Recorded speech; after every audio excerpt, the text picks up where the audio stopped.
So he thought enough of me that he didn't just want to put a seed in me like he did animals, like he did vegetation, like he did everything else. He put himself in me. So if he put himself in me, that lets me know that it's something bigger than me just reproducing. It means that there's some territorial things that I have to take care of. This is my soliloquy. I'm just open. I ain't even got to my scripture. There's some other things that he wants me to take care of, some other things he wants me to move and shift, and he wants me to break. Because since he's God and he's a spirit, he needs a body. And if there's no body for him to operate through, how can he get things done? So he says, I need to duplicate myself and make. Oh, yeah, with me now. And when this happens, you need to come down and I need you to do this. I'm going to give you some order. I'm going to give you some things to do. And after he says that in Genesis 1, then in Genesis 2, he makes the body. So all my order and all my instruction is gave to my spirit, not to my body. Come on. So then when he calls you to minister, he calls you to pastor, he calls you to preach, he's calling your spirit, he's not calling your body. So he cares nothing about your gender. All right. Y'all caught that? So if he cares nothing about my gender, that means that he's looking and saying, though you come to me as filthy rags, I know my spirit in you is. Good. Glory. Good. So if you call my spirit in chapter 1, he created the spirit, you say I created he and them. Then in chapter 2, he makes the body, then he breathes into the body, and then the body becomes a living soul, which is your will, mind, and emotion. He's telling me now that once I have fully created you, I need you to be. I need you to do. I need you to conquer. But the problem that we have, we're scared to conquer, we're scared to be, we're scared to do. And the reason why we're scared to conquer and we're scared to be and we're scared to do because we're looking at other people. Amen.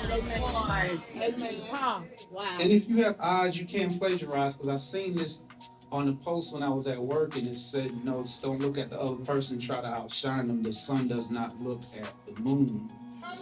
Because the sun shines when it's time, and the moon shines.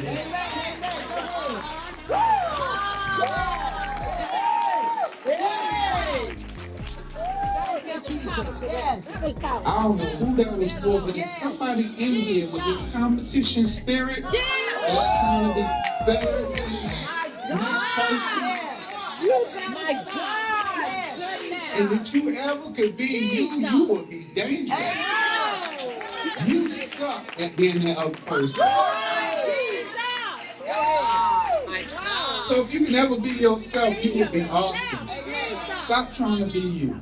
And stop trying to be them. But be who God has called you to be. Ephesians 4:1, walk in the calling and the vocation that you was called. That was good. So the person gets stuck trying to be somebody else, and they can't be themselves because they don't like themselves, because they think somebody else don't like them. But come to realize that in the book of Peter, he calls us a peculiar people in the holy nation. Peculiar is a real long word, means weird. They're just not going to accept you. You just different. But you got to be weird and different if you're part of God. Oh yeah, you got to be. You're not from here. You're from.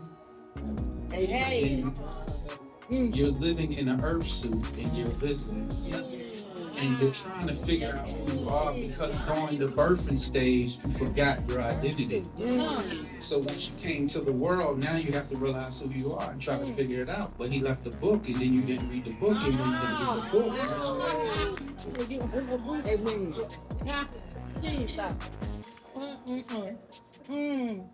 So only if you read them 66 books, you figured out something. You figured out who you was. Then when you found out who you was, you realized you didn't have to do all that extra stuff. You didn't like, because you preaching a little bit better than me.